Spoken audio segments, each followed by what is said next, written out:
Hi my dear SM পিপল, আজি যিসকল graduate টিচাৰৰ পোষ্টত এপইণ্টমেণ্ট পালে যিসকলে তেওঁলোকৰ বাবে এই ভিডিঅ'টো স্পেচিফিক। আপোনালোকৰ কাৰণে কেইটামান পইণ্ট আছে যিকেইটা দৰকাৰী, অতিকৈ দৰকাৰী।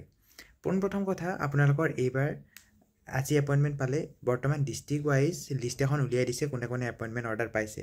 এতিয়া আপোনালোকৰ হ'ব ডিষ্ট্ৰিক্ট ভেৰিফিকেশ্যন। ডিষ্ট্ৰিক্ট ভেৰিফিকেশ্যনৰ পিছত সমান্তৰালকৈ বেক অফিচ ভেৰিফিকেশ্যন, মানে আপোনালোকৰ ডকুমেণ্টবোৰ পৰ্টেলৰ লগত বা বৰ্ডৰ লগত বা ইউনিভাৰ্চিটিৰ লগত মিলাই মেলি চাব, তেওঁলোকৰ পৰা ডকুমেণ্টছ ফেচ কৰিব।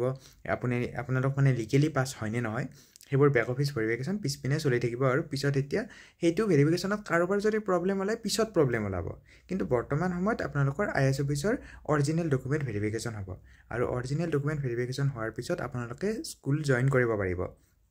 স্কুল জইন কৰাৰ পিছত আপোনালোকৰ মেইন কণ্ডিশ্যনটো হ'ল, প্ৰথমে আপোনালোকে বৰ্তমান যিটো পোষ্টত কৰি আছে, মানে আপোনালোকৰ যিটো কণ্ট্ৰাকচুৱেল পোষ্ট, সেই পোষ্টৰ পৰা আপোনালোকে ৰেজিগনেশ্যন দিব লাগিব।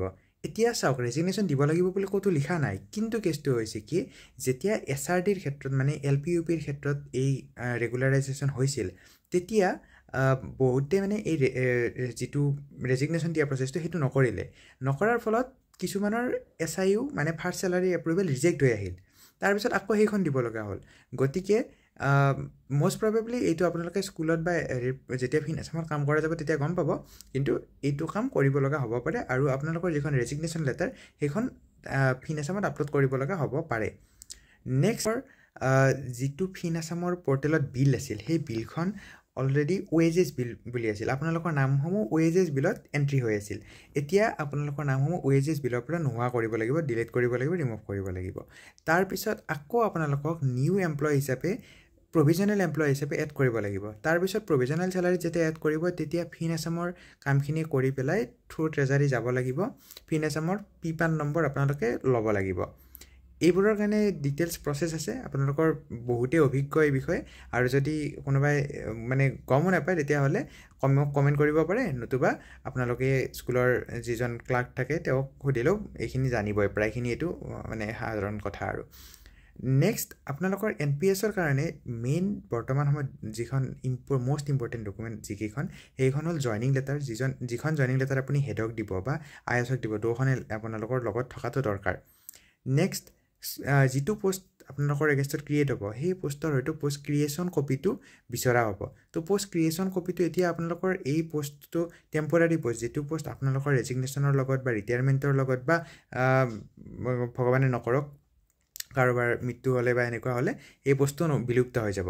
তো সেই পোষ্টটোৰ স্পেচিফিকেলি আপোনালোকৰ বাবে ক্ৰিয়েট কৰা হৈছে। তো এই ক্ৰিয়েট কৰা পোষ্ট যিটো আছে, এইটো পোষ্টৰ এগেইনষ্টত হয়তো পোষ্ট ক্ৰিয়েশ্যন কপি এটা পাব আপোনালোকে, আৰু সেই কপিটো ফিন আছামত মানে ফাৰ্ষ্ট চেলাৰী প্ৰপ'জেলৰ আপলোডৰ টাইমত এইটো দিব লাগিব। নেক্সট, এখন নটাৰী এফিডেভিট লাগিব। পুলিচ ভেৰিফিকেশ্যন আজিকালি কৰিব নালাগে। পুলিচ ভেৰিফিকেশ্যনৰ সলনি এই নটাৰী এফিডেভিটখন বিচৰা হয়। তো নটাৰী এফিডেভিটখনৰ ফৰ্মেটটো দিয়া আছে আপোনালোকৰ যিখন ডিষ্ট্ৰিক্ট ৱাইজ এপইণ্টমেণ্ট অৰ্ডাৰ এটা উলিয়াইছে ন, তাত দিয়া আছে তলৰ পিনে। নেক্সট, আপোনাক লাগিব NPSৰ কাৰণে ডিক্লাৰেশ্যন, মানে সেইখন চেল্ফ ডিক্লাৰেশ্যন বুলি ক'ব পাৰি, সেইখন আপোনালোকে দিব লাগিব। সেইখনত কিছুমান ডিষ্ট্ৰিক্টে হেড অফ দ্য ইনষ্টিটিউটৰ, হেড অফ দ্য স্কুলৰ এটা ষ্টাম্প বিচাৰে ভেৰিফাইড, মানে অথেণ্টিকেট কৰি দিবৰ কাৰণে, কিন্তু কিছুমানে নিবিচাৰে। ফিন আছামে এইটোৰ কাৰণে ৰিজেক্ট নকৰে, আজিলৈ ৰিজেক্ট কৰা দেখা নাই সেইটোৰ কাৰণে। তাৰপিছত আপোনালোকৰ ৱেজেছ বিলৰ পৰা যেতিয়া আপোনালোকৰ ৰিমুভ হ'ব, তাৰপিছত আপোনালোকৰ এই নামখিনি আপোনালোক নতুন যিখন বিল হ'ব NPS বিলত এণ্ট্ৰি হ'ব। এতিয়া আপোনালোকে যেতিয়া নতুনকৈ জইন কৰিব, জইন কৰাৰ পিছত আপোনালোকৰ এই চাকৰিটো এটা সম্পূৰ্ণ নতুন চাকৰি হ'ব, নতুন ছাৰ্ভিচ বুক হ'ব। ছাৰ্ভিচ বুক আপোনালোকে বনাব লাগিব। আৰু আপোনালোকৰ এই পোষ্টটো যিদিনাখনে আপুনি জইন কৰে, সেইদিনাৰ পৰা নতুন ডেট অফ জইনিং হ'ব। মানে আপোনালোকৰ নেক্সট যেতিয়া ক'ৰবাত নাম যায়, কিবা মানে এনিথিং লিষ্টৰ মানে যিকোনো প্ৰচিডিউৰত নাম যাওক বা কিবা যাওক, তেতিয়া আপোনালোকৰ ডেট অফ জইনিং যিটো হ'ব, সেইটো মানে আপুনি নেক্সট এতিয়া যিদিনা জইন কৰিব সেইটো ডেট অফ জইনিঙতহে হ'ব, পুৰণা ডেট অফ জইনিংটো নহয়।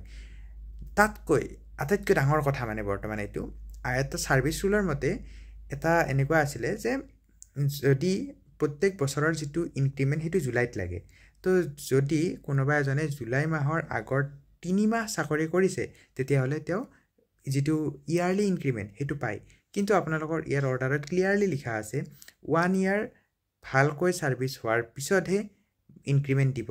মানে আপুনি এইবাৰ ফেব্ৰুৱাৰী মাহত এপইণ্টমেণ্ট পালে ঠিক আছে, কিন্তু আপুনি এই বছৰৰ জুলাইত যিটো ইনক্ৰিমেণ্ট লাগিব লাগিছিল সেই ইনক্ৰিমেণ্টটো আপোনালোকৰ নালাগে সেই ইনক্ৰিমেণ্টটো অহা বছৰহে লাগিব অহা বছৰ জুলাইতহে লাগিব এইটো মই এনুৱেল ইনক্ৰিমেণ্টৰ কথা কৈছোঁ ডিএৰ কথা কোৱা নাই ডিএ লাগি থাকিব ডিএ যেনেকৈ সকলোৱে পায় তেনেকৈ পাই থাকিব আপোনালোকেও বাকী যদি আপোনালোকে চেলাৰী কেলকুলেশ্যন জানিব খোজে তেতিয়াহ'লে মোক কমেণ্ট কৰিব মই এটা ভিডিঅ' বনাই দিম এই বিষয়ে আৰু থুলমূলকৈ এইখিনি কথা আপোনালোকৰ মষ্ট ইম্পৰ্টেণ্ট ডকুমেণ্টখিনি প্ৰথমে ৰেডি কৰি লওক এইখিনি ৰেডি নহ'লে আপোনালোকৰ NPS-ৰ মানে চেলাৰী প্ৰপ'জেল পঠাবৰ কাৰণে হওক বা NPS-ৰ কামখিনি কৰোঁতেও সিমানেই লেট হৈ গৈ থাকিব আৰু যদি আপুনি 6 মাহৰ ভিতৰত জইন কৰাৰ পৰা 6 মাহৰ ভিতৰত প্ৰপ'জেল মানে ফাৰ্ষ্ট চেলাৰী প্ৰপ'জেল এপ্ৰুভ কৰি আনিব নোৱাৰে মানে আপোনাৰ ডকুমেণ্ট বনাওঁতে লেট হোৱাৰ কাৰণে যদি তেনেকুৱা হয় তেতিয়াহ'লে পিছলৈ আপোনাৰ যিটো প্ৰভিজনেল চেলাৰী পিৰিয়ড 6 মাহ সেইটো শেষ হোৱাৰ পিছত যদি এপ্ৰুভ হৈ নাহে তেতিয়াহ'লে চেলাৰী বন্ধ হৈ থাকিব এইটো এটা কথাটো